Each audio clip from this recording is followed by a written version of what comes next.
ஏற்கனவே ஒரிசாவுல இந்த மாதிரி சொன்னார்.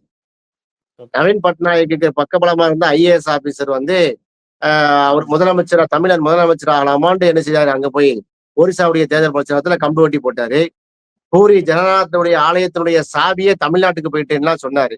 அப்ப ஆமா. தமிழர்கள் மீது அவ்வளவு வன்மமும் வெறுப்பையும் உள்ளே வைத்துக் கொண்டுதான் இங்க ம். தமிழ்நாட்டை வந்து என்ன சொல்லுவாரு? ஹமாரா தேஸ் ஹே, தமிழ்நாடு ஹே, தமிழ் பாஷை ஹே, போத் ம். புராணா புராணா பாஷை.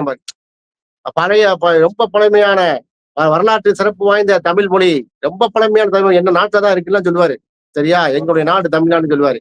ம். சொல்லிட்டு வெளியிட்டு போவாரு. எச்ராஜா வகைராக்கள் என்ன செய்வாங்கன்னா, வள்ளுவனுக்கு வந்து என்ன செய்வாங்க?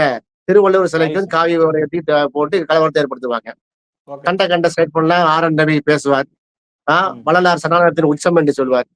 இப்படிதான் ம். பார்த்து கொண்டிருக்கோம். இவர்கள் என்னதான் வந்து எண்ணெய தேய்ச்சுட்டு உருண்டாலும், இங்க ஒரு மண்ணு ஒட்ட போறது இல்ல தமிழ்நாட்டுல. ம். தமிழ்நாட்டுல வந்து ரொம்ப தெளிவா இருக்கிறாங்க. அதிமுகவே உடைச்சு பார்த்தாங்க. ஒண்ணும் நடக்க மாட்டிருக்கு. அதனால ம்.